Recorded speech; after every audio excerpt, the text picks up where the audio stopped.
So the rest of the afternoon, we're going to have some lightning talks. We're then going to get a demo of the Common Path framework and then do some research matchmaking and workforce development.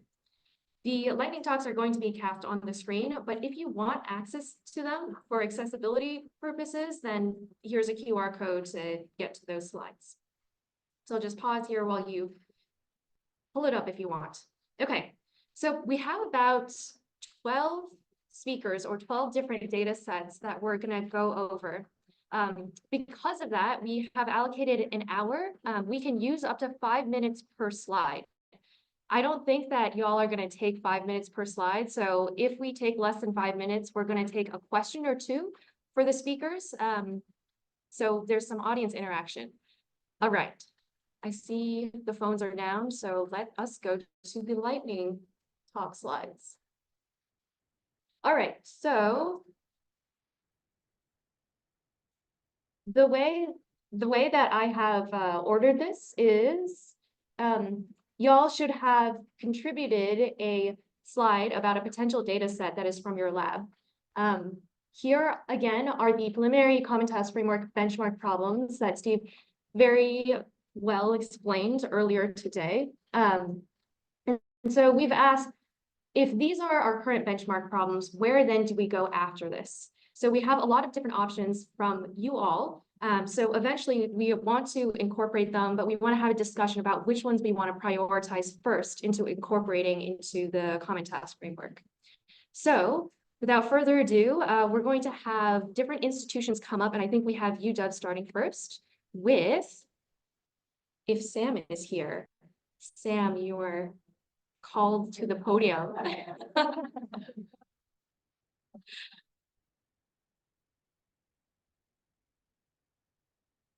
Awesome. Okay, so it's pretty loose format. Just take however much time you need, but less than 5 minutes for sure. Okay, thank you. This can be fast. Okay, thanks everybody.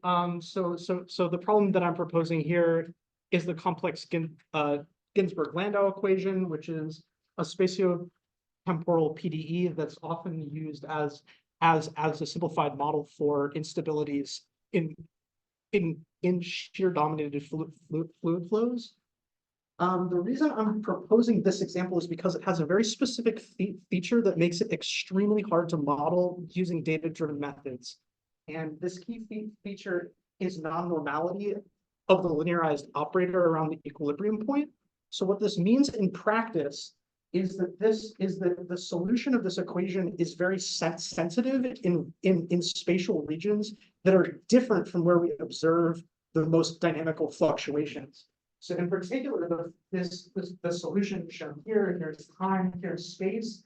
And it turns out that the dynamics of the system are sensitive to perturbations that enter in the neighborhood of this branch 1, but you see all the observed fluctuations around branch 2. Yeah. Oh, did you catch any of that? Okay, yeah. So this is a spatiotemporal PDE that's often used to model instabilities as a simplified model of instabilities in shear dominated fluid flows. The key feature of this problem that makes it very difficult for data-driven methods is that it's essentially governed if you look at the linearization of this PDE around a relevant equilibrium point, the linear operator is non-normal, which means that its left and right eigenvectors are very different. What this means in practice is that the system is very sensitive to perturbations entering in regions of the spatial domain that are different from where you observe the variance. So you see I've labeled these dashed lines, there's this plot where you have time and space, and so there's this dashed line that I've labeled branch 1, and the system is very sensitive to perturbations that enter around branch 1, but you observe all of the variance around branch 2. So when you use a data-driven method, it's very difficult to extract what the system is actually sensitive to. Like your model will describe everything around branch 2, but you'll throw out all the stuff that actually is responsible for driving the instability. So I'm proposing this problem where we essentially want to predict the response of the system to random initial conditions. So here I'm showing a random initial condition, and this is the response. I'm proposing sort of two versions of the problem. One is an easy version where we get access to the output spatiotemporal field. And there's a hard version where we don't get to see it. And all we get to see is the initial condition and the output time series. And we want to actually forecast what the system will do. So the non-normality of this problem is really what makes this extremely hard from a data-driven perspective. So I think this is a very kind of challenging challenge problem. Thanks, Sam. Yeah. From the audience, anyone? Okay, if not, if you think of one later, reach out to Sam. Thanks. Yeah. Okay, so the next speaker is Chase. Where is Chase at? Can you remember the end? Oh, yes, absolutely. Okay. So the next person is from Scott's group. Is Derek here to present? Okay. Hi, come on up.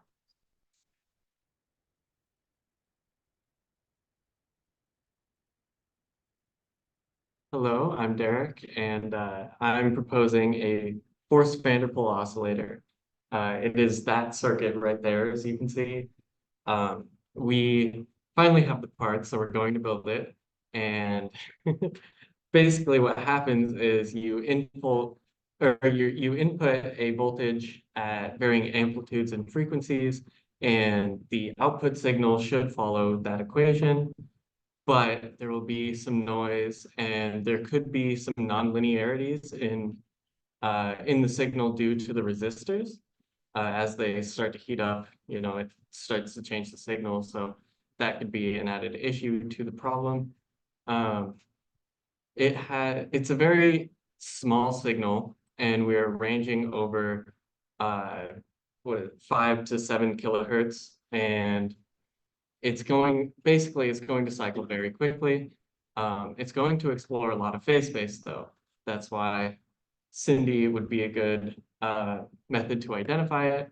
However, the issues with SINDI is identifying the correct phase, and identifying through noise is going to be an issue. And yes, so that's what makes it kind of tricky. So.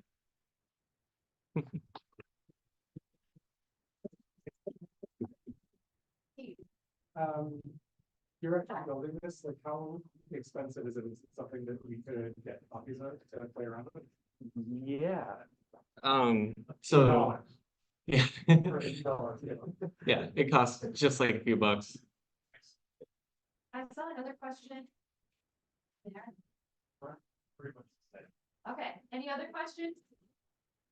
Just a comment, maybe like think by more expensive versions of these pieces, so there will be less.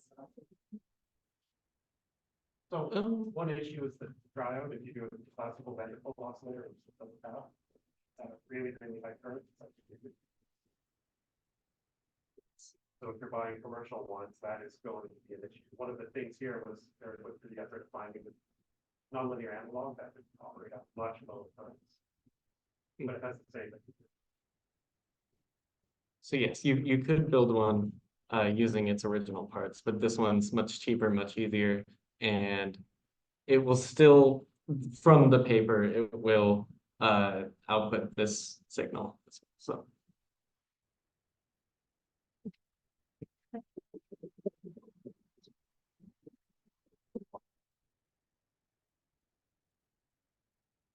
All right, UNR, yes, Ben. Okay, so I'm from Floris von Bruegel's lab at University of Nevada, Reno. Myself, Austin, Floris have been flying some drones outside. So we have a video of this. I don't know, it's not looping, but we have a couple of videos of a drone that we've been flying outside and another one we've been flying inside. We have a bunch of sensors that we've put on these drones, and also some of the onboard sensors. So we have all this drone data, especially from an onboard wind sensor and an onboard camera pointing downwards, where we can get optic flow and other image data. So we've been flying these outside, and we've been collecting all these onboard sensors data. And we've mainly been interested in this question when you have limited sensing capacity. So for example, when the magnitudes of your sensors are uncalibrated, the sensing problem, especially when you're thinking about, for example, estimating where the ambient wind is coming from in your environment, you can imagine if you're riding in a car, sticking your head out the window, there's all this self-generated wind. If you asked yourself where the ambient wind in the environment was coming from, it's kind of a tricky question to ask when there's this combination of self-generated and ambient wind. So we're imitating this problem in a drone, and in these limited sensing capacities, we're asking, can we estimate where the ambient wind is coming from or what the velocity of the drone is coming from when you actually don't have the magnitude information? So if you just have angles, for example, which is what you'll see in this guy right here, can you still map those angles to an estimate of the ambient wind direction? And interestingly enough, there are some interesting observability properties associated with the system, meaning that your trajectory itself when you're flying is actually affecting your ability to do the estimation task. So we're actually flying all these different kinds of trajectories and seeing, when will our estimated performance be better or worse? And we're tying that to analytical and empirical observability results with a dynamical systems model. And then we can also do some interesting things where when we're designing an estimator, we can use the observability of the data that we're collecting to curate the data. So we can basically select training and testing sets based on how observable or not observable some of the data is. And then we can also incorporate that with a observability informed Kalman filter. So we can use basically these interesting data set where we're flying drones, combine it with observability analysis to curate data and train estimators. And yeah, I'll take questions. Great, thank you. Yeah.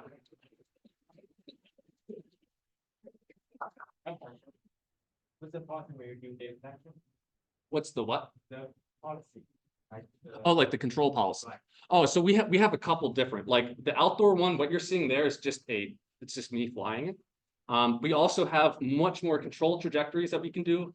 I don't know why the video isn't looping, but on the bottom one there, yeah, so this is Austin's basically controlled design where they're doing, I'm not exactly sure what the policy is, but they can do very controlled, precise trajectories in this icon space. Outdoors, we do have the capacity to do that as well. We can actually set like whatever trajectory we want and set it to be like that. We just haven't got there yet. We've just been flying it ourselves for now. Yeah. Yeah. Yeah. I have a question for you. Yeah. What is the dimension of your input and then your output? Yeah, so the input and outputs are going to change based on how limited your sensing capacities you kind of want it to be. If you take every sensor that we have, we probably have, I'd estimate around 20 relevant inputs. But it's not so interesting if you use all of them. It's very easy. But if you take away all the magnitude information, such as like, imagine you don't have the airspeed magnitude, but you have the direction. And same with the velocity direction. Imagine you get the optic flow direction, but not the magnitude. If you limit that, then we can actually limit ourselves to maybe 3 to 4 angular measurements. And then the output in this case would just be the ambient wind direction, so just one. But there's other interesting things you can estimate as well. So it's really a very malleable input and output structure based on how hard you want it to be. Thanks. Any other questions? Yes. Since you mentioned the extended product, then you don't experiments. Yeah. So I didn't put it in here because I thought it was a 1 minute talk, and not 5 minutes. But we have a dynamical systems model where we can basically assess a trajectory, whether a real one or just a simulated one. We can basically replay it into our model using model predictive control. And we can use these empirical observability tools that we've developed to basically imagine you have a trajectory, and we can highlight the observability on that trajectory over time and try to understand like what properties of a trajectory, such as acceleration, turning, change in elevation, whatever kind of change in state it might be, how would that affect the observability, of that trajectory? Yeah. I see that you can put an online comment, when you're getting the comment online, but that requires some knowledge of the time. Seems to be valid, but not much knowledge of the time. Much knowledge of the noise, you said? Yeah, Yeah. For the observability stuff? Yeah, I think you can start there with the comment. Yeah, that'd be definitely a good intersection. Yeah. So if you just spend along the lines of questions I want to all of these are maybe, what are some of the subtle nuanced metrics you would use to say is like a really successful demonstration on this? Yeah, I mean, if we can, so my goal here, so I have basically a giant simulated data set with like perfect right now with no noise. If we can take a simulated data set, whether perfect or with just a little bit noise, train something, say that takes in these angular measurements and estimates something interesting. And we can then take some real data from the drone and get something that's good as well. Like if we can go from something that's been trained purely on simulated data to real world data and it works, that to me would be one of the best indicators that I've been successful, at least for my goals with this project. All right, anything else? All right, goodbye, thank you. Got it. Yeah. Thanks.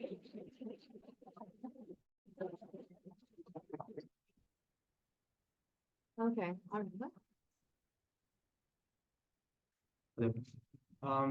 So yeah, I'll just give you the reason why Ben was doing all that. I should have been a little before this, but Let's take it off if you want. Slide it out. But yeah, I was kind of ready for a minute, but we'll just go with that.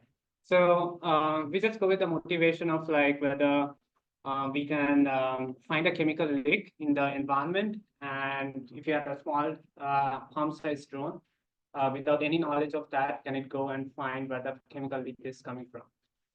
With that in the idea, what we are trying to do here is I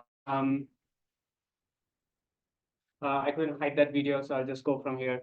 So what we are trying to question is, can we use the odor statistics that you find in the real environment in large spatial scales, and can use that to correlate the distance from the source? So what we did is like we went into the Black Rock Desert in Nevada, and we had like an odor source which was emitting polypropylene. And there were two parts to the data collection. One is the stationary data, and the other is the one where you see me holding a mobile stack. And that has like GPS, an odor sensor, and an IMU. IMU gives you the rotational and angular motion. And the GPS is also taking real-time kinematics from the GPS RTK that is situated on the odor sensor, odor source. So what it does is like it gives you an approximate accuracy of 1 cm when you're moving around. So what we did is also we placed there are like 8 to 9 ambient wind sensors around the odor source just to get an idea of what was the ambient wind like. Because your odor is the only proponent of your odor is the wind. And the squiggly line we are looking at is basically me moving around and try to get some odor experience, and the red is the odor source. And that's just a time series, small time series, 2 seconds of how the odor signal looks like. It's very intermittent, there is no pattern to it. So just to differentiate between real world noise and actual odor, we set a threshold. So we would just call anything below that threshold to be blank and over the threshold to be width. And this was the data from the ambient wind sensor that was pretty much very within a small range during the daytime. We call it like low wind speeds, and then at the afternoons it was pretty high wind speeds. And this is a visual of what the wind was doing. The orange is how the wind was moving, and the star is my location, and the color map is the intensity of the odor that we are catching.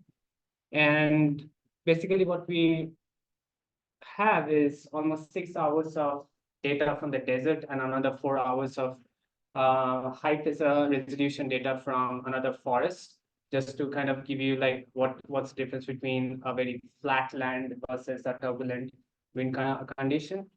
And we believe like if you are the difference between the wind tunnel and the outdoor statistics is you have to take care of a factor of memory.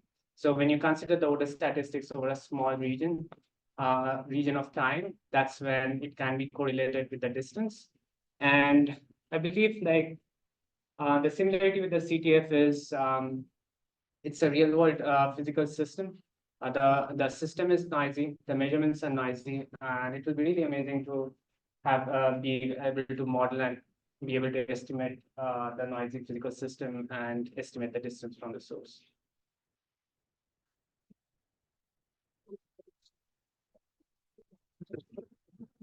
Questions? Questions? Actually, I have a question for both the UNR groups.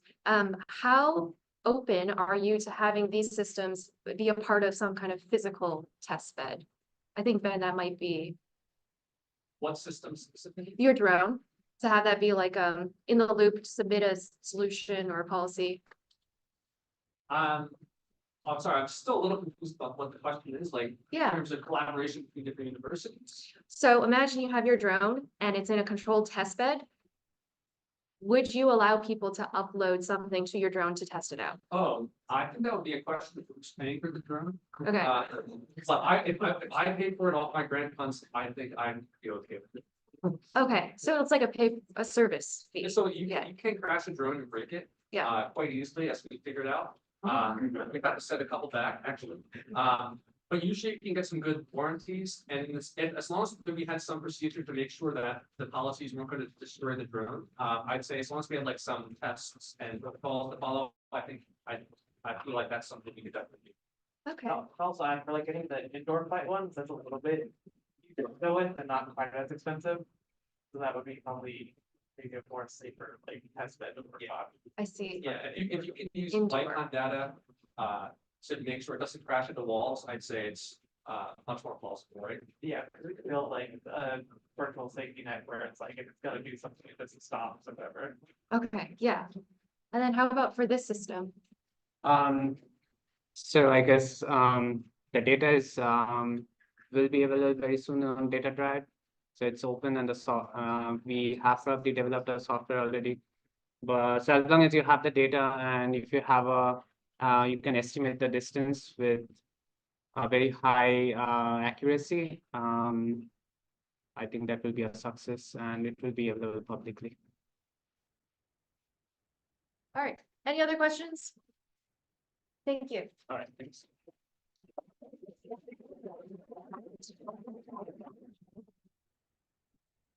All right. All right.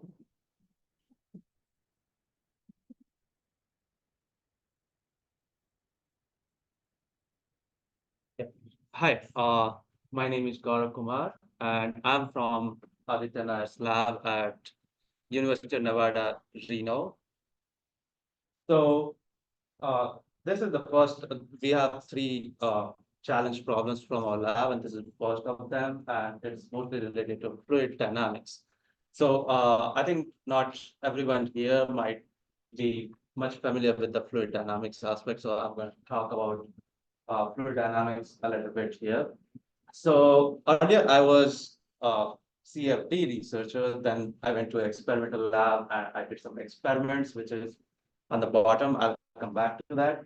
Then right now I do both. And now we are just trying to incorporate machine learning and AI tools to make our research faster.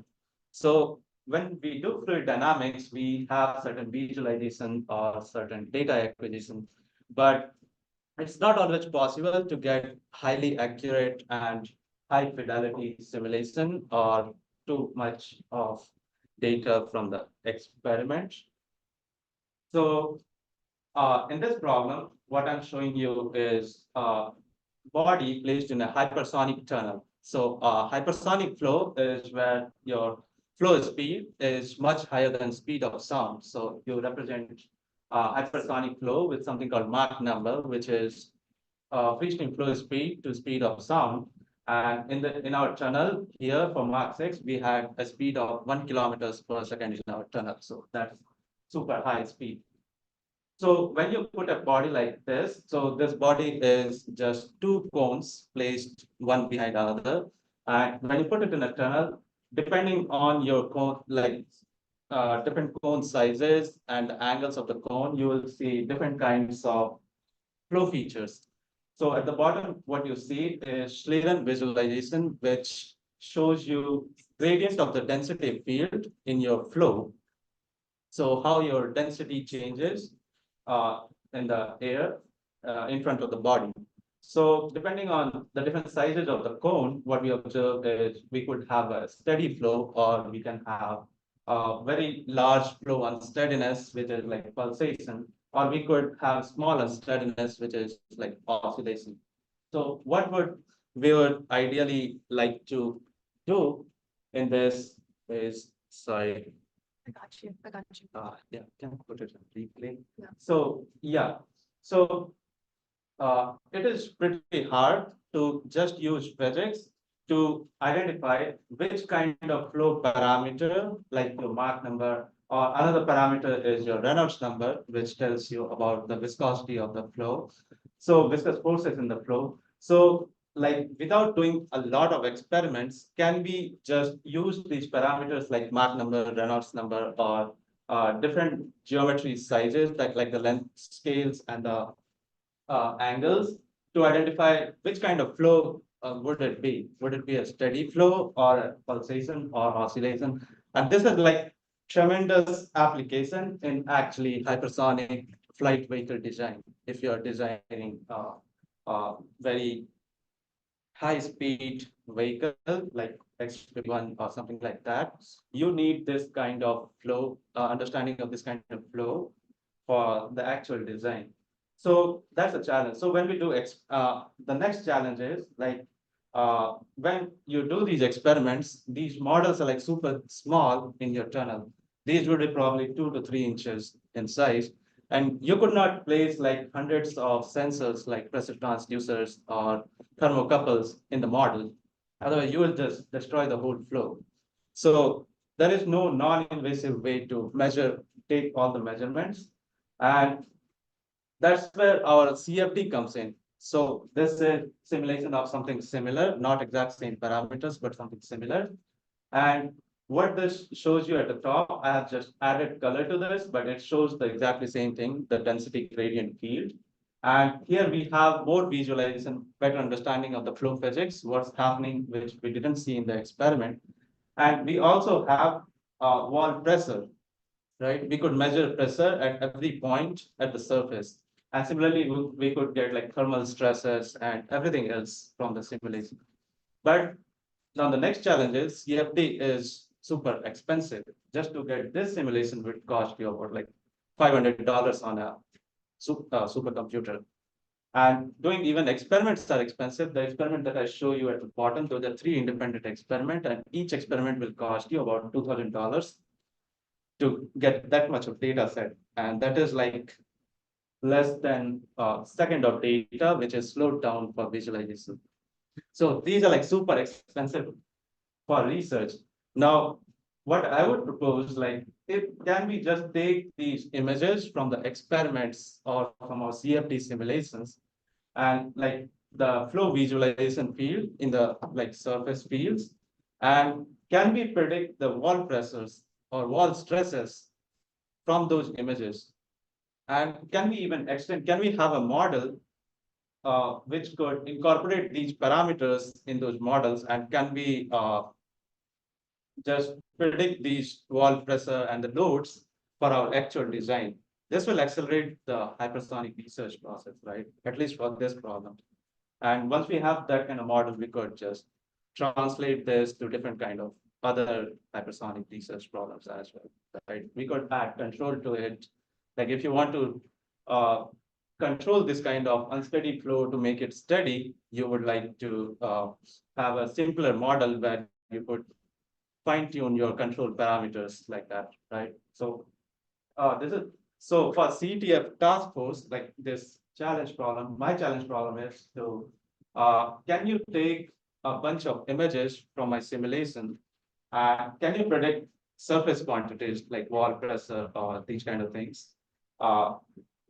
And not just for like the parameter, the training data set, but for like any general parameter, like if I change my Mach number or Reynolds number, or if I give you a different shape or size of the body or the surface, can we predict that, right? Using machine learning. So yeah, this is the first problem from our research group.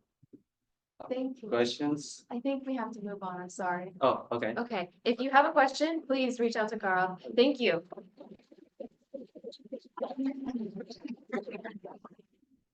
Okay. Oh, all right, shall I play the video? Right, so again, I have a fluid dynamics group at University of Nevada, Reno, and Gaurav talked about hypersonics.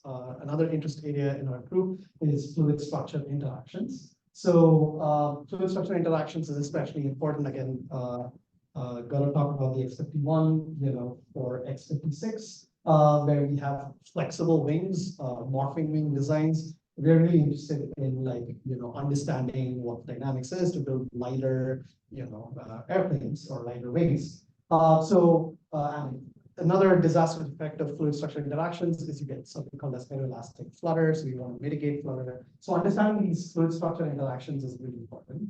The model problem here is, a flexible plate in a flow. Essentially, this is just a flat plate. It's compliant, so it can basically, it has its own dynamics. And of course, there's the fluid flow dynamics. And depending on the parameter space, so there are 3 important parameters for the system: the Reynolds number, bending stiffness, and mass ratio. You can get a wide array of dynamics. You can get something which is pretty stable, like a fixed point dynamics. You can get limit cycle behavior in terms of what the plate does, and you can get these kind of crazy oscillations, snapping, buckling type dynamics in the structure. And what that does is the fluid flow drastically changes when you have these snapping events. It goes away from the center line. So this is a pretty rich flow field. I just give you some snapshots of what the lift coefficient and the trailing edge is doing for these flows. So I guess 2 problems here is, can you train accurate models to predict the flow behavior from limited measurements of structural displacement? So I can give you points of what the structure is doing. And the second one is, can you build parameterized reduced order models for a wide range of mass ratios and Reynolds numbers? So given limited data, can you reproduce some of these crazy dynamics that you can see? So one of the proposed approaches maybe using Cindy autoencoders to do this, but I bet there's a variety of ways to encode these parameter dependencies using machine learning. So thank you. Any questions? Yeah. It's a couple. Part of the data, do you have any stresses that plate experiences, whether or not it will break flutter? Yeah, that's a good question. So we have strain measurements. So we have displacement, velocity, acceleration of the plate, almost exactly. So we can give you strain as quantities like strain energy of what the plate does. Stresses, this is incompressible flow. So I believe we can compute them using simple stress strain type relationships. But yeah, we can definitely provide you whatever, exactly all the dynamics at all points of the plate or at some points, which is the state estimation task. So at some point in the plate, or and the question could be, do you predict what the flow is doing, or predict what the what the lift coefficient is, and things like that on this plate.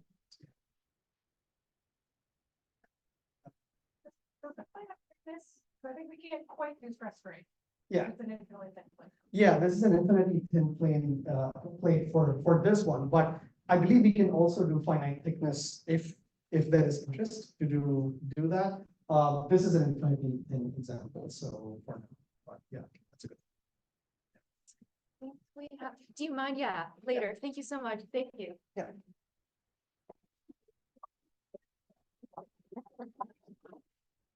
All right, Colin.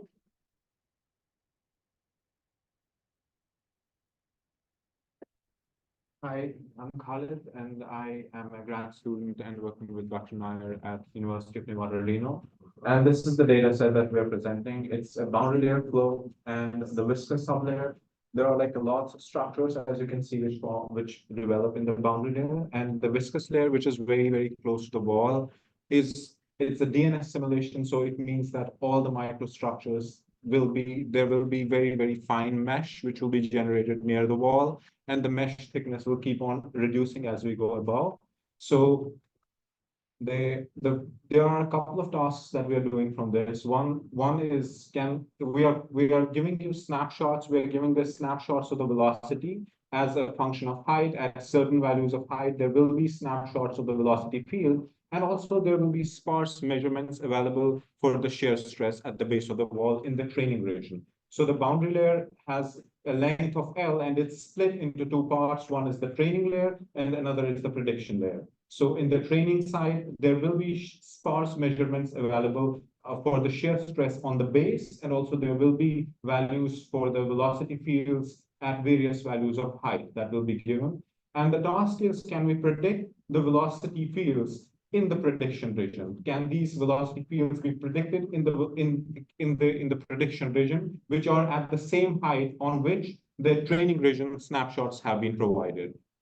So that is the first task. And the second one is, if we have these snapshots at the same height, will we be able to do a reverse of the first task, which is in the first task, we were given the shear stress and snapshots of velocity, but now we will be given we will predict the velocity fields, but can we calculate the shear stress at the base of the plate? So these are the two tasks. And the third one, which is more like a parameter sweep, which I'm sorry, we didn't upload that yet. And it's more like what Steve was saying earlier, is that can we do it from a minimum amount of data that is provided? So on the left, you can see that we are able to sweep a parameter space between the Mach number and the Reynolds number. So if we have the simulation set on a few values of Reynolds number and Mach number, can we use that model to find the velocity field distributions for different values of Mach number and Reynolds number? So instead of fitting the data, learning about the distribution of how physics is developing in the boundary layer flows. So that would be much more complex problem. And yeah, so that is mostly what the data set is about. Thank you. Maybe more questions? Are there any questions? I have a question. Yeah, sure. Does this totally reside in the simulation domain? Yeah, it does. Yeah. Okay. Yes. Okay. Thank you. Thank you.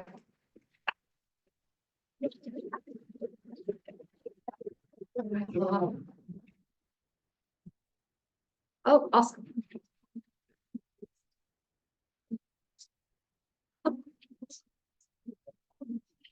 Yeah. Hi, I'm Mohammed Abdul. I'm from Idaho National Lab.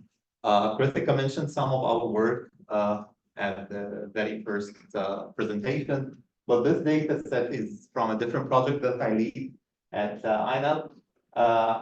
The other data set that is more interesting, I think, for you guys would be available maybe in a few days. So this problem is a little have a different nature than the problems you've seen. So this is called trisulfuel tristructural isotropic fuel, and it's not a new fuel, but it's not as common as the most of the reactors that we see. And the problem is that these particles are within composites that has cracks, pores, and so on. And we are trying to predict conductivity of such problem using machine learning and AI. So the issue is that most of the literature didn't care about the distribution of the fuel particles, the pores. They only care about the void fraction, so the volume of the pore divided by the total volume, and that's it. But none of the visual or the distributional attributes is captured in these problems. And the uncertainty in the thermal conductivities can reach 25%, which is not acceptable. So we thought about trying to capture these visual attributes and build models that can predict the thermal conductivity in the x direction and the y direction, but including all of the distributional and geometric attributes. The metric here, if you want to assess your model, would be very simple metrics like mean square error or mean absolute error or something like this, and compare it with the real simulation. This is a snapshot of the data, but we have quite rich data, like 5,000 different entries that you can use. And that's it. Yeah. Great, thank you. We have a question? Perhaps? Awesome, thank you for presenting industry data. Thanks. Awesome, thanks. Okay, Judah? Yes. Did I say your name okay? You did, yeah. Okay. Thank you. Thank you. Hey, everyone. So we're proposing a reverse engineering neural networks data set. It's really a pretty simple problem to define. Imagine you have a neural network of known architecture, so you know how many neurons, you know how many layers, how they connect, the activation functions, but you don't know any of the weights. Can you precisely infer the value of every single weight just by querying the network? So we want to set up basically. I think I have a more updated slide. I guess didn't make it in here, but oh well. I'll just. You have by any chance to think. Is this more? Yes, fantastic. Thank you so much. Yeah, you're welcome. Yeah, thank you so much. Yeah. So we want to have kind of various architectures, feed-forward networks, CNNs, LLVMs, transformers. We want to train these on various problems, including maybe some of the CTF problems themselves. And then the goal will be, you'll be able to kind of send arbitrary queries to these networks. You won't be able to actually see their internals, and then you want to submit a guess of what you think every single weight is, and then you'll get graded on how well you did. So how this fits into the CTF framework. So I think this is kind of maybe trying directly to attack what we spoke about before, going from like alchemy to chemistry, right? This is hopefully will give us an idea of how these networks learn, what types of things they converge to, and when different architectures will be useful. It also is, in the, I guess, phase 2 of the framework, this is going to be an interactive data set because you can kind of send any arbitrary query you want, right, and get back the results. And the long-term goal of this project is actually understanding the relationship between biological networks and artificial neural networks. We hope eventually to include some static data from a biological, neural network of brain. Obviously, this won't be interactive unless we have to torture some living being. So we're not going to do that. But hopefully we can understand how a dynamic system like an actual biological neural network can work and precisely understand when the neurons will fire. Thank you. I saw Bing's hand go first. How do you deal with the fact that probably,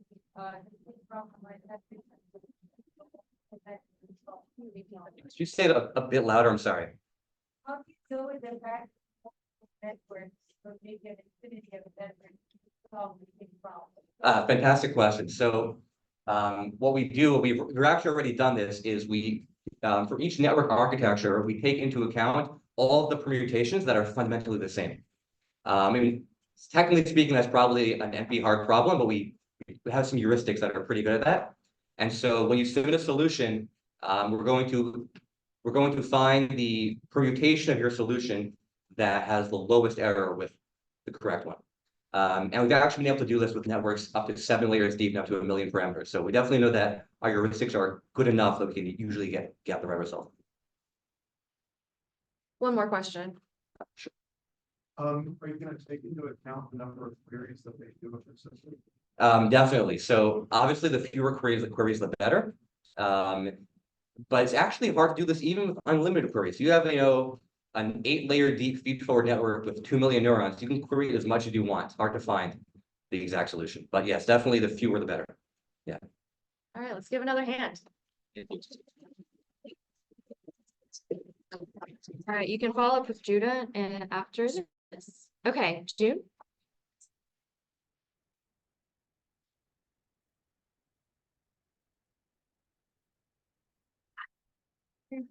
Hi, so this is a slightly different data set. So this is a combination, it's mainly a natural language processing data set. So the idea is we want to model the dynamic of news coverage. So natural language processing is really good at giving us static summarizations of a collection of news articles. From a dynamical system approach, you can maybe model the how the number of article coverage changes over time, but that doesn't account for the information in the news article. Right? So the idea is to use both natural language processing and dynamics to understand how the coverage of a certain particular event is changing over time. So we collected this a couple of years ago over the span of a couple of books, I think 2 major news events. One was the Jussie Smollett case, if you still remember, back in 2019. We collected that from January to March. We have 11,000 raw news articles collected from 1,000 different news sources crawling on the internet. So these all have, you know, your metadata that's associated with the news article plus the specific timestamp. We also have the Ukraine flight 752, and also we have early COVID news reports from early 2020. We actually didn't finish collecting all the COVID data because there were just way too much news coverage. So anyway, this is it's you know kind of out there, but again, the idea is to somehow combine the tools of natural language processing with dynamical systems. And our approach right now has been to take natural language processing and turn it into a knowledge graph of some sort. And then as that graph structure is evolving over time, that's how you would account for how coverage is changing over time. But I'm always interested in hearing new ideas. Thanks.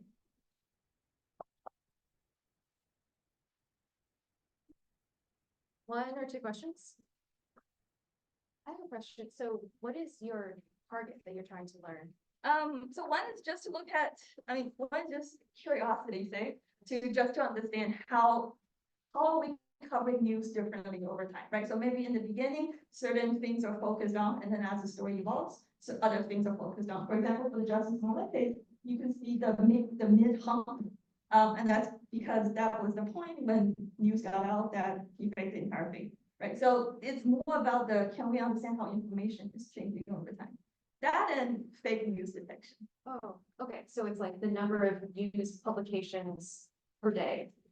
But with the understanding of what you're covering, not just the count of how many people it's covering, but what is the information I'm actually covering in the article and how that's changing over time.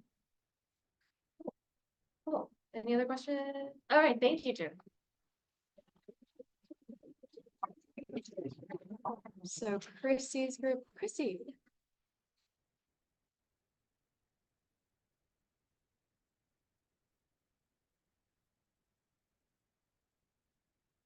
So again, this is also somewhat different data set, and so my group did not generate this data set. So like I asked my close collaborator to prepare this data set for me when I first heard about this whole like amazing like BTF that is going to launch, and I thought this could be like a really great addition. But even though I did not prepare this data set myself, I do have a lot of knowledge on how the data set is generated, so I can answer your questions pretty confidently.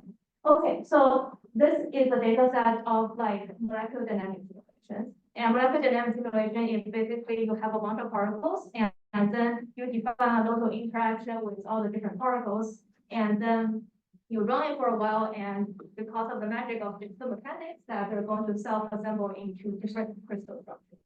So my collaborators from Cornell, that they have this really amazing data set. So here on the right, you see all the dots. There are the raw data. So that's representing the X, Y, Z position of every particle in their simulation box. And so it goes from a fluid all the way to a crystal structure.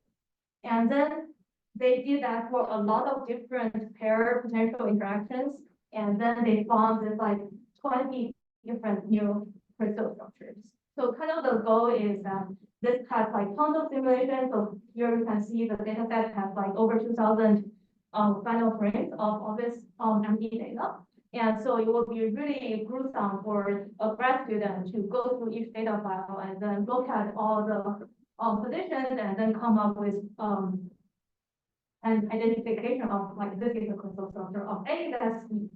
So it will be great if like we could think of like some effectively, I think a lot of like the kind of like data analysis like framework we're talking about in this workshop is kind of to reduce like higher order data into lower order. So I think it could really bring a different data set to for like the method we have all been using to this to see if we can generate some like new knowledge. So the data set is already public. So if you're interested in looking at it, that's where you can get it. And I can walk you through how to like iterate through the 2,000 different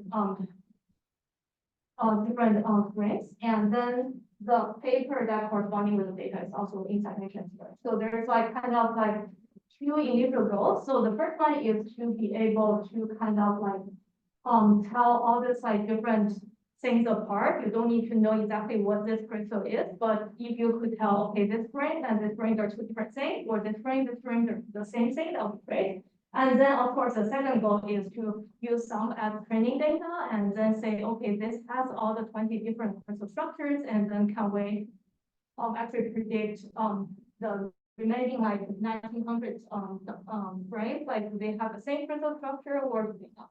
And of course, if you are interested in this, I can also ask my collaborator to prepare not only just the final frame of the data set, but actually the whole time series trajectory that's going from liquid and then starting to other intercrystal and final crystallization.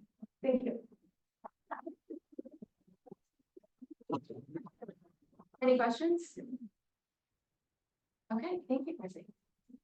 All right, so our last slide is going to be about rover terra mechanics, and as Bailey is coming up, I'm going to get on the soapbox and talk about why data accessibility is a quality of solution problem, but it's also an equity problem. So the type of research that I do is I study how robots move and how they think about movement, but for space applications. These are really safety critical applications, and the data is very much controlled by NASA or whatever institution has a lot of money to create these test beds. So this has been a pain point in my research where all of the data is behind lock and key at NASA. They have all this rover mobility data, but the algorithms that they use on board are just kinematic equations. Super not complex because there are just not that many people working on it because they don't have access to data. So we're really hoping that through the access of data that we get better solutions, better than kinematic equation propagation.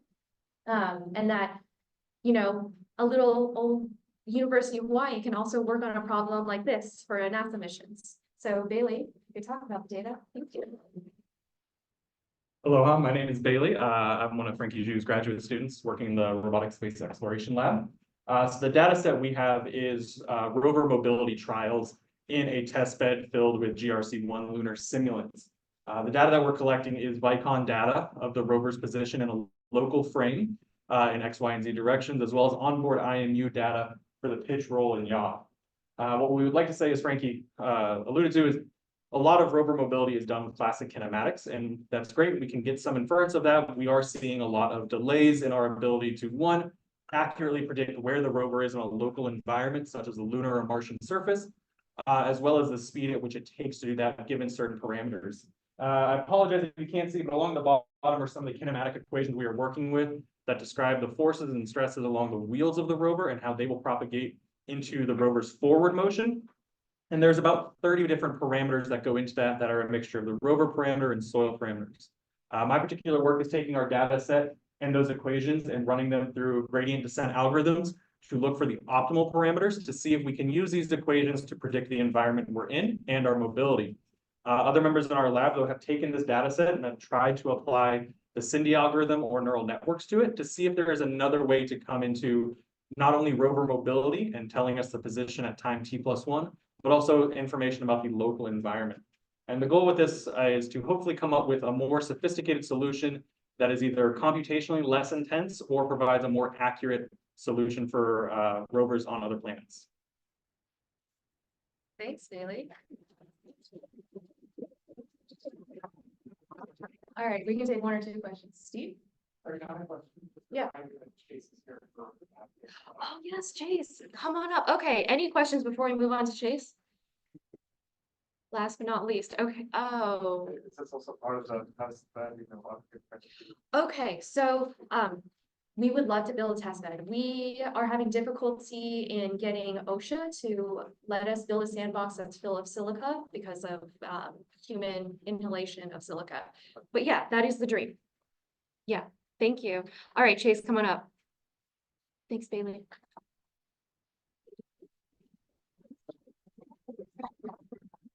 Okay. So you are. Oh, did I put you at the very last? Very likely. Very.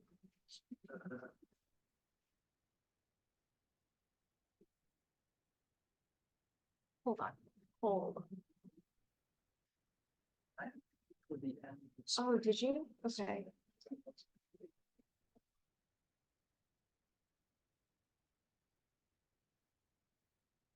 Why? Why?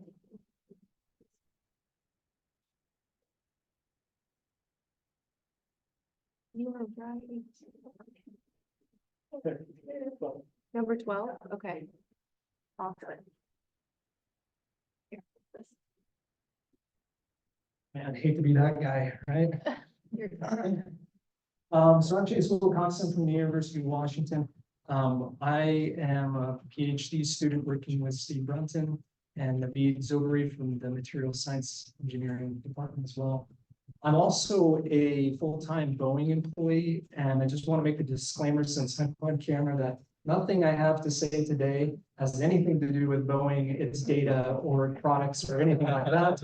So we're here just to talk about academic things and no correlation with that. But I am an associate technical fellow and senior engineer at the Boeing Company, and we do big composite things. And it's an industry problem, not just for Boeing, but for anybody building large structures to be able to do better simulations. So we have a data set I'd like to talk to you a little bit about that has to do with curing composite structures. Food analogies generally land pretty well. So everybody knows what an oven is, and most people know what a pressure cooker is. You put them together, that's an autoclave, and an autoclave adds pressure and temperature, and you cure the composite material, hopefully in the right shape that you want it to be in. And we have some simulated data that Naveed has generated for us. It's a little over 40,000 simulated cure profiles. They're simplified, very, very simplified, but we basically have an input temperature control, and then the output from the data is the temperature response of the composite material. You can see kind of the rectangular shapes there at the bottom. We have simulated sensor that would be in reality a thermocouple that's embedded into the material to track the temperature, et cetera. But our data set is 11 nodes through the thickness of the composite part that is simulated to be sitting on top of an INVAR tool. INVAR is a type of metal that we use composite curing. The parameters in this data set are composite thickness, tool thickness, heat transfer coefficient. Those are the little whoop-de-woos on the top and bottom. Heat transfer coefficient above and below. Heating rates from the control temperature and the dwell times at temperature. Also, this data set currently holds static the material types for both the tool and the composite. Those could be changed as well, but right now we're holding those at a certain material type for both of them. Our tasks, the big picture here is that we want to develop methods to be able to help us better simulate what's happening during this process. That could help us reduce costs in industry for certifying materials and just developing new structures in general. Right now, task 1 is predicting the input-output response for the fixed parameters. And we have been playing around with some things on how to do that with varied results at this point, as you can see in the bottom left there. Task 2 would be to capture the parametric dependencies on the input-output model. But we'd love to be able to do things like optimize the materials that we're using or other parameters within the data as well. Right now, we're playing around with DMDC. We'd like to look at SIMD with control, and we need to add the time delay to improve some of the output that we've had thus far. That's it. Any questions?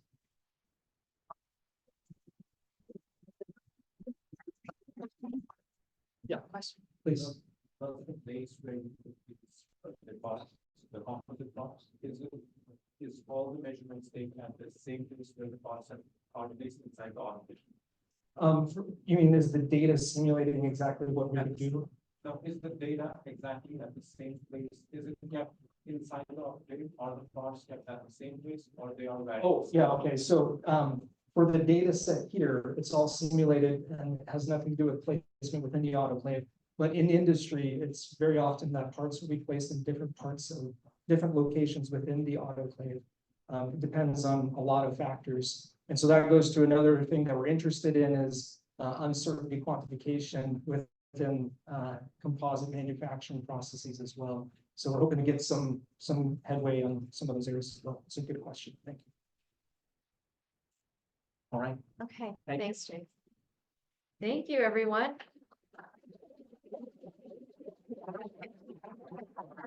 Okay, so thank you to everyone who contributed. We might have another round of this, but moving forward, we need to think about which of these problems has critical mass of people within the Institute who can solve these problems. And so what better way to do it than through a vote? So we are going to release a Google form. I know it's linked right here, but I don't think it's quite ready with all of the applications that we just saw. So we are going to get that Google form ready, start thinking about which of those you feel ready to dive in on. And then also for your own application, think about what are the nuanced metrics, that Steve wanted to talk about. So transferability, explainability, extrapolation to other parameter setups. So that will close our lightning talks. Thank you to all of our contributors.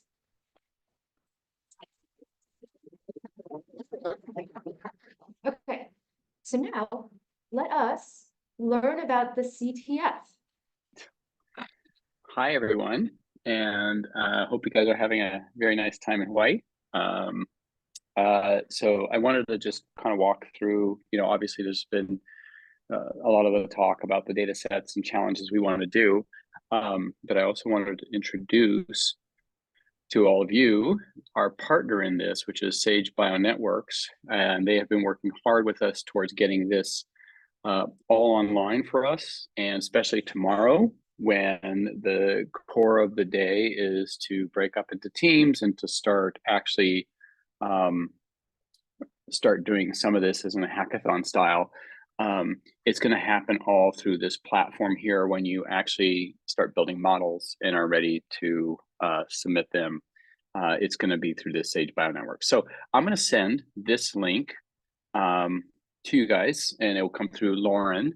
And what this is sort of a quick document in walking through how to use Sage Bionetworks for the challenge and participating in challenges. So it's a little tutorial, and there are some key steps here. And so first of all, what I wanted to do is just walk you through the first key step of this, which is registration. So the idea here is to set up an account. I log in, it has an authentication with my Google. And so once you're online, then you are, or set up the account, you can become a certified users. And basically they do a little quiz to make sure that you understand sort of some of the issues around using data and using the platform. So that takes just a few minutes to do.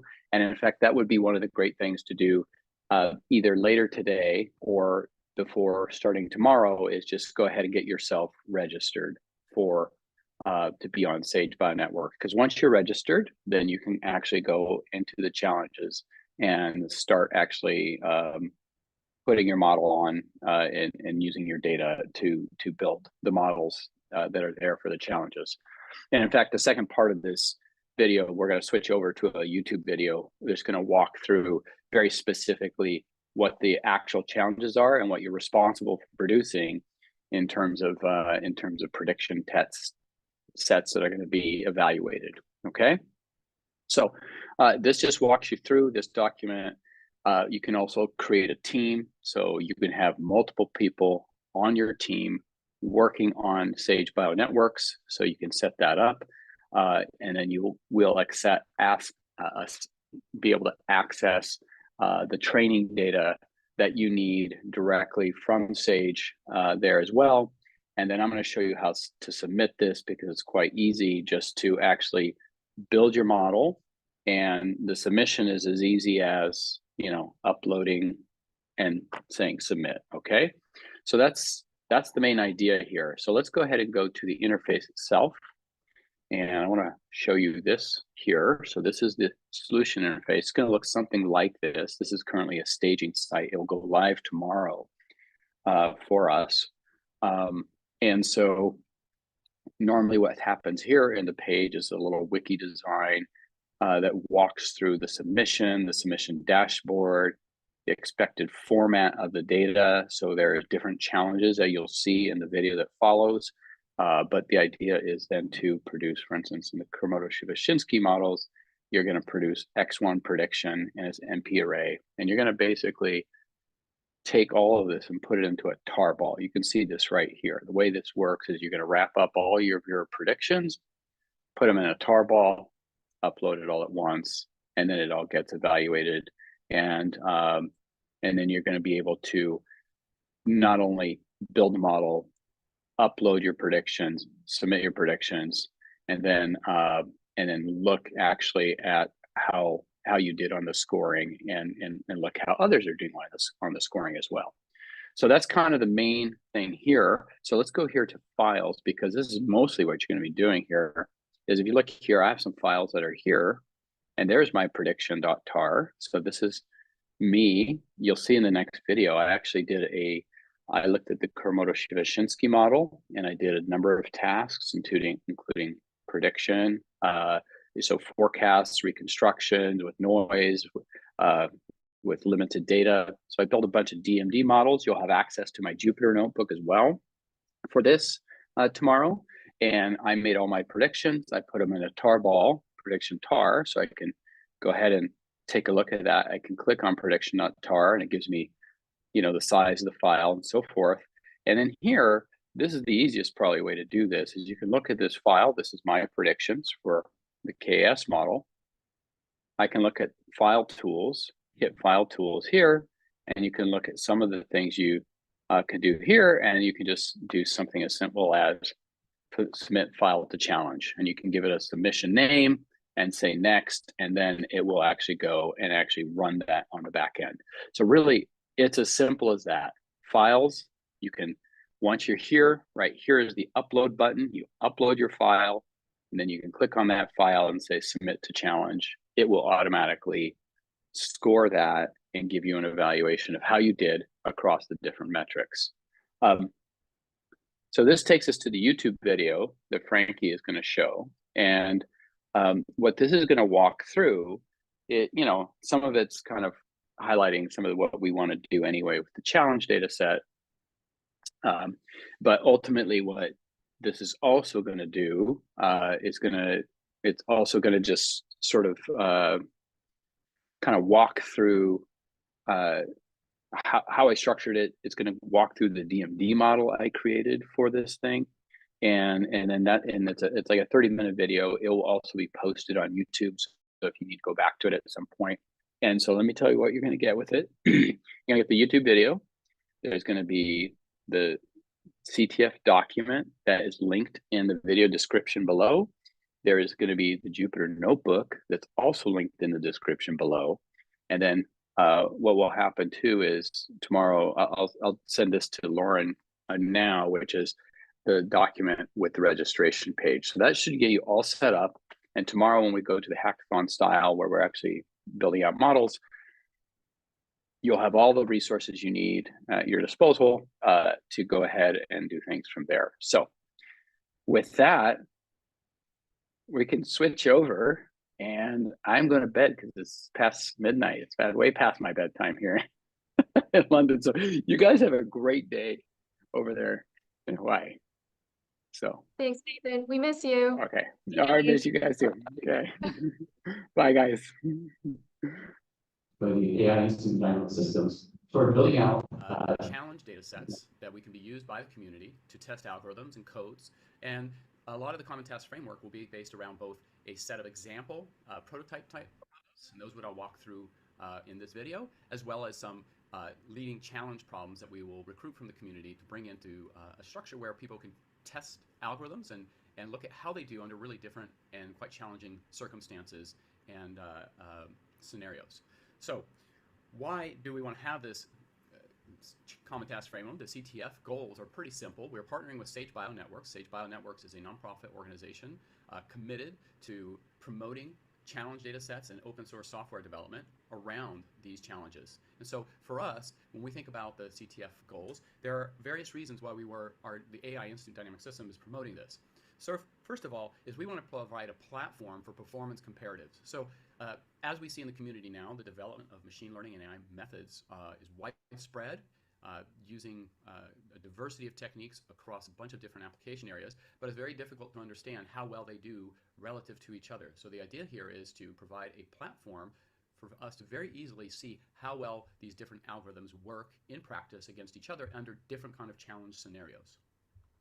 And in fact, that's exactly one of the things we want to start thinking about is not only the evaluation and comparatives across data sets, but how well do they do across different challenge settings, whether it be limited data, high noise, low noise, parametric variability. These are the kind of things that we want to be able to stress test all of the methods being developed in order for the community at large to be able to evaluate how well these algorithms are actually doing in practice in different settings. And for that, one of the goals here is that it becomes then a platform for the exchange of ideas and codes. And so what we have available to us now is GitHub repositories by the challengers themselves that we can actually download codes and start to work with those codes and improve upon. So for instance, maybe you find in your scenario you have limited data with high noise. You can look at the CTF and see which methods work exceptionally well in that regime or work better than most in that regime. And so then you could pull those codes, modify them for your purposes in your scientific and engineering application arena. And ultimately the big goal here is just to promote scientific and engineering discovery and really to accelerate the process for all of us in the community in terms of being able to achieve results much more quickly, because as a community we're coming together, sharing our code, but also testing it in these different environments under which become very important for us in the actual applications we're trying to solve. So that is the ultimate goal here, laid out. That is why we want to promote the CTF. And so what we've done now is set up the CTF in order to have both example codes that are prototypes that we're going to go through in this lecture, but then eventually have in people's challenging data sets that where we really need to move the field forward. And we're going to recruit those into the CTF in order for all of us to both contribute and make progress in these very challenging scientific and engineering applications. So let's talk about the CTF challenges and the kind of things that we are stress testing the codes with. So first of all, what we want to do is we want to think about simple tasks like forecasting and reconstruction.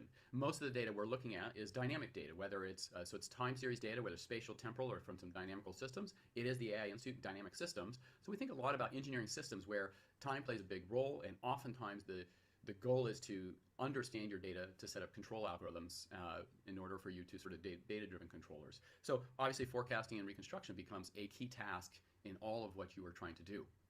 Other challenges that really often create stress on the performance of your algorithms is how well does it do with noise. So noise robustness is a really big issue because oftentimes when we measure a system, we get noisy data measurements. And if you cannot actually handle that noise, then it's very challenging for your algorithm to be useful in that scenario. So we want to have algorithms that have noise robustness, or at least look at which algorithms are most robust to noise.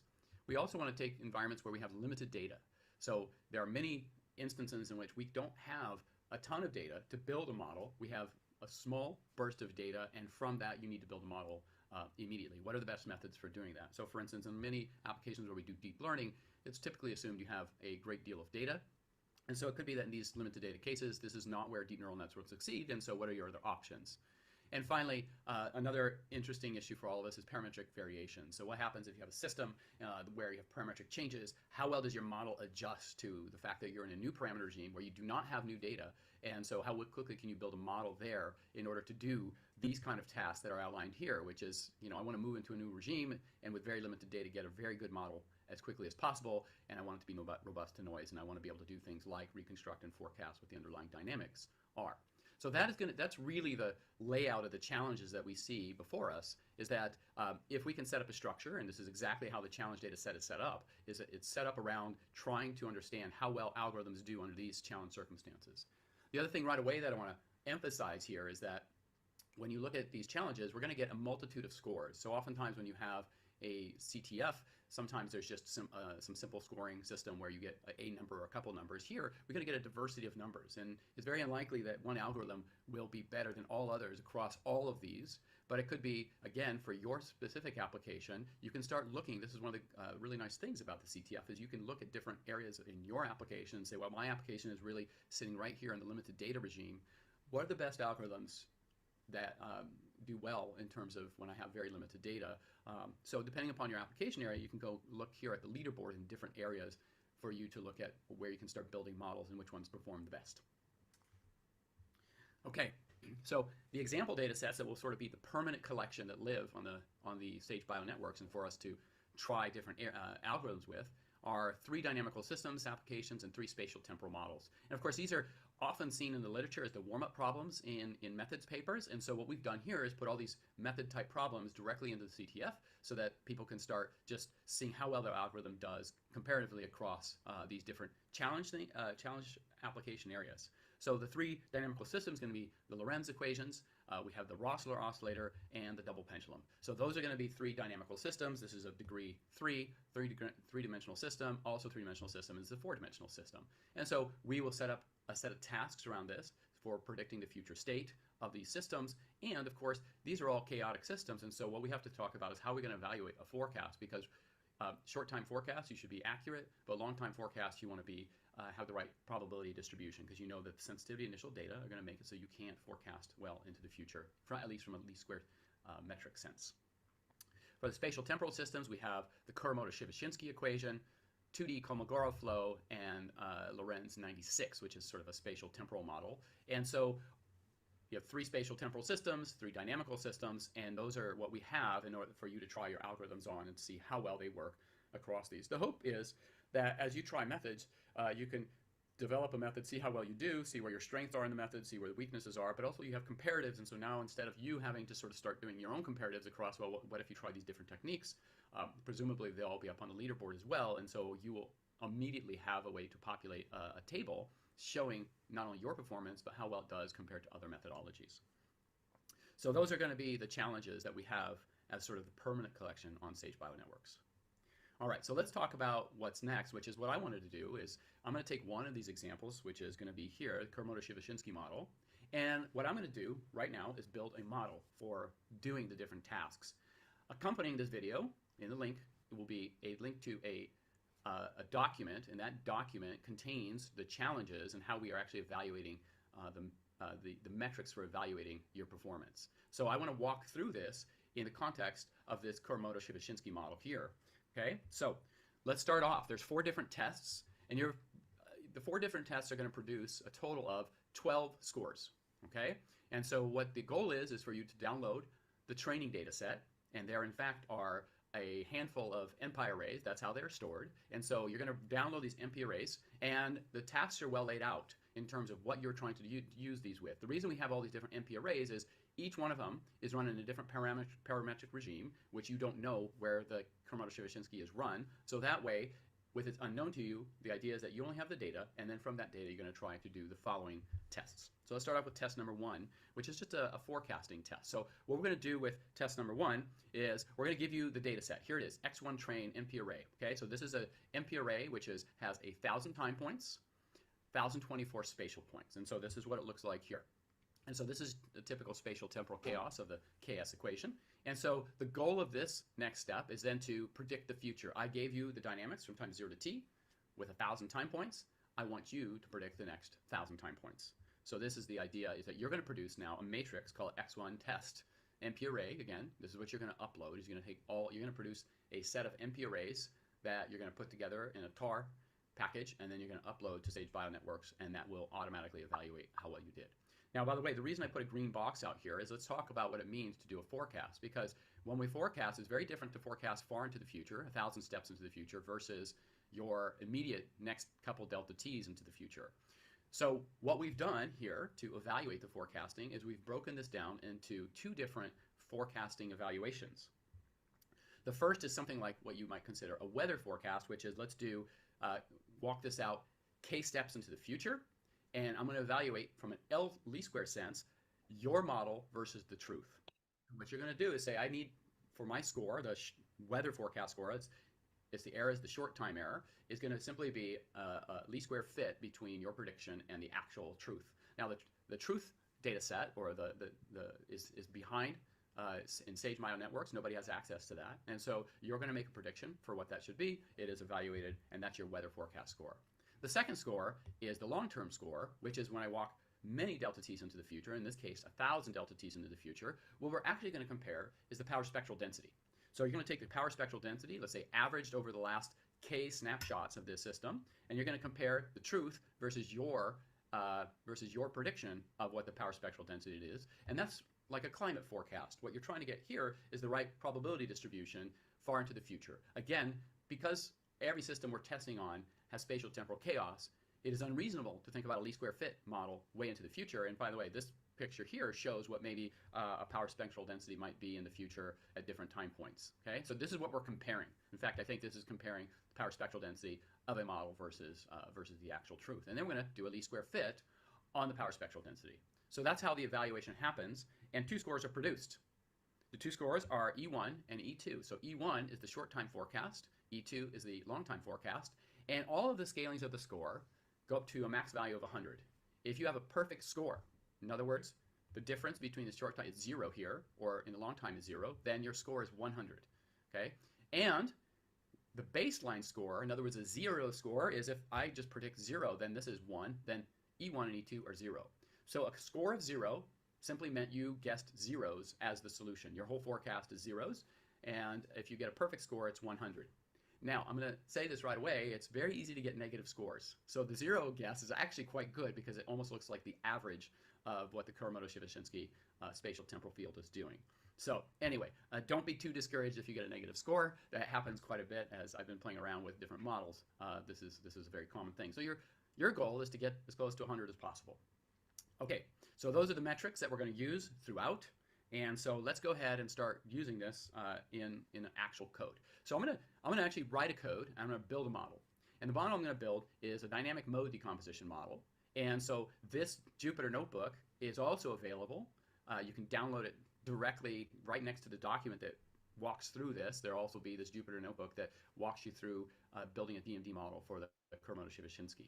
So what we're going to do here is just do a Python code. It's very simple to execute. And all of this is based upon the new PyDMD package, which is actually quite an exceptional upgrade from the original PyDMD package. So if you're interested in playing around with it, this is going to show you how to do it. And it's really easy to use. And so it gives you a best fit linear dynamics model that, I'm just walking through this just to show how it works, but you can improve on it as you see fit. So the DMD model, we're first going to load in the training data set, X1 train, it's an NP array, and we're going to look at its shape. Here it is. And so now we have the data in there. Remember, this is data going from time 0 to 1,000. So 1,000 steps into the future with 1024 modes. Okay? And so now the goal will be for you to predict from time 1,000 to 2,000. Okay, 2,000 steps into the future. Now the DT here doesn't really matter. We've taken out whatever the actual DT was for solving this. We just think about it as you have 1,000 snapshots, predict the next 1,000 snapshots. Okay, so here's a code for doing this whole operation. This is the DMD model. You bring in here the DMD packages from PyDMD, so you can easily pip install PyDMD, and then this set of codes here brings in all the things that I'm going to actually use. And in fact, in this little code, the Jupyter Notebook has more extensive use of plotting algorithms and so forth, but all you need to know about is this set of codes right here, which is you take your time, we just simply define 0 to 1,000 in steps of 1, and we're going to use what's called, we're going to use optimized DMD with one-time delay embedding. And the time delay embedding is really important, especially if you have standing wave structures inside of your data set itself. So this is the new example 1 out of the PyDMD package, and so I'm just using it here right out of the box, essentially.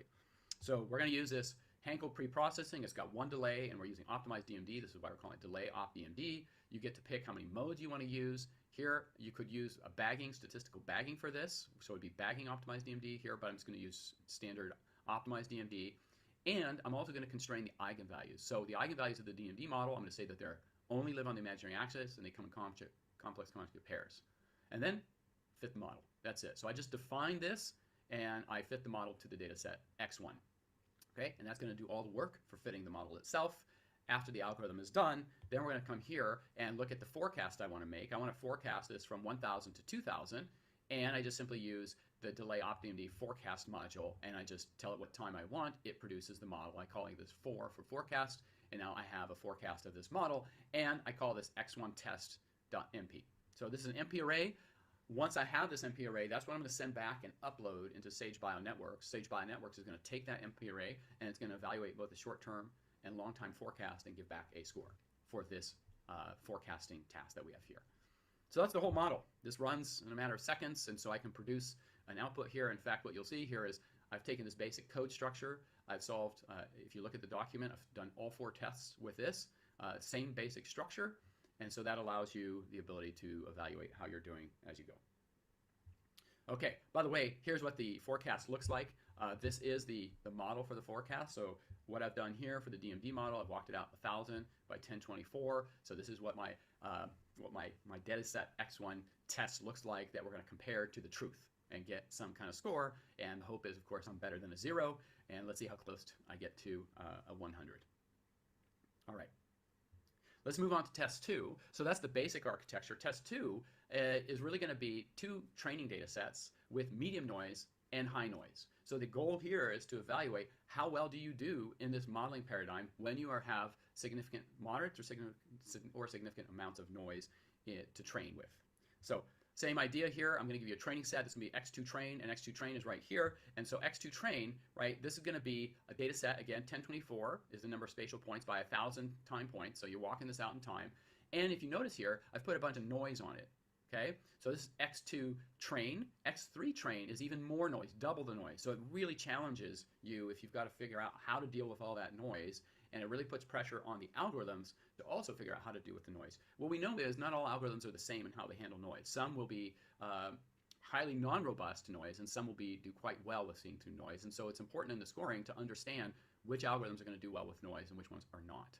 It's very unclear in the literature when you read papers is how much noise did they actually put on to their system, right? Typically what people do is show you their best result, and oftentimes they don't stress test it and tell you how well things do with limited data or lots of noise, but the goal here is that now we'll have very concrete metrics around this. So here's the goals with this. First goal is to take this training data set and first of all is just do a reconstruction. Can I denoise this? So this is going to be called X2 test is what you're going to produce is I'm going to just try to take off the noise and reconstruct what this data set was without the noise. Okay? And in fact, in that comparison, we're just going to give you a score, which is a reconstruction of a direct, what is your reconstruction of the data, what's it actually supposed to be, and that's going to be in a least square sense. We're also going to do a forecast on this. So now we're also going to take this and say from that noisy data, make a forecast, and in that forecast, we're going to make this data matrix here called X3 test, and what we're going to do is look at how well you did from a probabilistic forecast. So this is going to give you an error metric called E3 here, and we're going to look at the long time forecast you can make with noise, which is E4, which is now we have 4 error metrics that we've produced just for doing the forecast in test 1 and now in test 2 and dealing with noise. How do we do this in practice? Same algorithm as before. We now just take here. The only difference here is that we put in X2 instead of X1, and then we simply do 2 pieces. One is we do a reconstruction over the range that we're interested in. So this is a reconstruction itself of what the data should be, and this is actually a forecast. So they're both fitting procedures. I have the DMD model, and I do the reconstruction task, and I do the fitting task. And notice what I have here. I've created X2 test and X3 test. Both of these are going to be uploaded into Sage Bionetworks to be evaluated. So that's your only goal, right, is to produce, I give you matrices with a goal, you produce matrices that are going to get uploaded and be evaluated. So the only thing that goes up to Sage Bionetworks is not your code, not this piece of code, although what we want to do is have a link to your code on a GitHub site so people can come look at that code. But what you're going to produce is a set of matrices that are going to get uploaded into Sage. It's going to very rapidly evaluate these and give a diversity of scores. So we repeat this with X3 train, by the way, and X3 train has double the noise of what we had in X2 train. So now this is a high noise limit, and it is very challenging to deal with that much noise. But again, it's really important for us. So the scores aren't going to necessarily be great here because it's very difficult to do forecasting and reconstruction with lots of noise. But our goal here is to see, let's see who can do well under these very high noise conditions, right? This is, if you're really solving a real problem, this is what you're going to have to deal with. And so we want to be able to evaluate this because it certainly pertains very closely to reality. Same kind of code base. This is exactly the same code. Again, this Jupyter Notebook will be available along with the document walking through all the tests, along with the video here. Okay, so there we are. We upload those, and now we go to our test number 3. So we've tested just simple forecasting with clean data. We've now stress test the algorithms under medium and high noise, and now we're going to test it for limited data. So first of all, now what we're looking at is I'm not going to give you 1,000 time points. I'm going to give you 50 time points. So this is a very small stretch of time. And again, part of the goal here is to start understanding that it's not clear you can train a deep neural net to do this. What are the alternatives to be able to forecast this when I give you very little time, a very little time run here to do this? This is called X4 train. And so now your goal is the same as before. Produce a forecast for me. Like, tell me what the future of this is. In other words, walk this out, build a model, and walk it out 1,000 steps into the future, and let's see how well you did. Let's see how well this happens. So again, just like the noise case, it's much more challenging now because you have such limited data that walking it out into the future makes it very complex for you to, or even very challenging overall, right? But this is, again, this is the reality of what we often have to face, is that this is what we just have from our system. And again, for this test, we both have a short time forecast score and a long time forecast score. We do this not only in limited data with no noise, so we just say how well do you do limited data, but the next one is to then do it with noise. So here we go. Here's a DMD model again. This is just so simple. You just put in your data set, do the forecast. So the DMD model is super easy, right? Because I can just repeat this, and you'll see in the Jupyter Notebook, I can do the whole challenge very quickly. I just load the data in, do a DMD model for all of it, and just see how well I do with that DMD model. And of course, there's things you can change in the DMD model, like the rank, like the time delay embeddings. There's a lot of different parameters that you can maybe play with to improve on what you're seeing here. But mostly what I wanted to do is at least provide one new notebook just showing how to walk through how to produce the data, and then allowing you to come up with your own methods and see how well they do. And hopefully the DMD would beat the 0 score, although that's hard to do with the chaos in general. All right, so you do this limited data run with noise now. And again, this becomes challenging in two respects, right? You have very limited data, and then you have a noise on it. So now you're putting these two challenges together, which in fact, maybe this is perhaps the most relevant in engineering practice to begin with, right? Is oftentimes you don't have a lot of data and you have noise on it. What are you going to do in terms of building models? The hope here is that what we're going to be able to see here in the CTF is some of the methods that are more successful in handling this specific case, which is very strongly related to reality in general. Okay, test number 4 that we want to do is to look at parametric variations in your data. How well can you build a model in one parameter regime and bring it over to another parameter regime, right? So how well do these models hold as you change some kind of underlying parameter in your system, which of course is highly relevant for physical systems. So for instance, maybe you build a model in a fluid flow system with Reynolds number 300. How well does that model hold at Reynolds number 600? These are the kind of challenges we face, because if we build a really great model and we have plenty of data, we want to see how portable it is into a new parameter regime. So the architecture of this is the training data set is going to be something like this. So maybe I'm going to give you some, let's say, 5 parameter regimes. And the way that parameter regimes are set up is that it's essentially you change one of the parameters, you ramp it up slowly over the 5 parameter regimes. And so I'm going to give you 3 training sets, and I'm going to give you two new regimes where we don't have this data actually. So the idea here is I'm not actually going to give you data here except for a small burn-in run, 50 time points. And so notice a couple things. So X9 train sits sort of in an interpolation regime in terms of parameter space, and X10 train sits in an extrapolation regime. So you're going to have 3 training data sets, 3 parameter regimes, and I'm going to predict 2 new parameter regimes. These are going to be the test sets. I do give you a burn-in, and then the question is, how well do you do? How well can you set up a model to learn how to very quickly adjust to parametric changes in order to have better performance? So that's kind of the goal of this challenge. It's highly relevant to so many models. This is sort of a generalization task, but oftentimes in the machine learning literature, people talk about generalization. These are both generalizations, but one is interpolatory, one's extrapolatory. And that's a really big difference between how well you're going to probably perform. Is when you're doing interpolation, it's much easier than doing a real extrapolation. And so in this case, we have both of these. Again, here, there's going to be 2 new data sets produced, X8 test, X9 test, which is I'm going to predict the future here, and I'm going to predict the future there. And so we're up to now 9 test data sets, so 9 NP arrays that you're going to put together into a tarball and then upload it into Sage Bionetworks for it to actually evaluate on these different challenging scenarios. Now, let's talk about the evaluation metrics. You see here, what I've talked about is we have 4 test cases. So you have a number, in fact, let's look here. You have something like, you're going to have 10 training data sets, and you're going to produce 9 test sets. And the question is, and you're actually going to produce 12 different scores, or you're not going to produce it. This is what Sage Bionetworks is going to do, is when you upload your test sets or your approximations to the test set, what Sage will do is take those and do the evaluations. It'll look at short-term forecasts, long-term forecasts, these parametric variability, with noise, without noise, limited data. And what we're going to do is now, to do this, remember the top score is 100, it goes from 0 to 100. What we're going to do is produce some kind of spider chart like this, where you're going to see here on the spider chart, these are the scores from E1 to E12 around this wheel. And so the idea is roughly, right, we're going to look at sort of, so you're going to get a profile for your model. So for instance, I just did everything with a DMD model. And so in some sense, I'm going to get some kind of scoring chart, which is going to be reflective of how DMD does on these different scenarios. So we have here, and roughly the way I arranged it is like, we have forecasting and noise. So coming this way, remember the challenges, this is from E1 onwards. We're going to look at forecasting, then add in noise, then get into the limited data, and then finally look at parametric dependencies.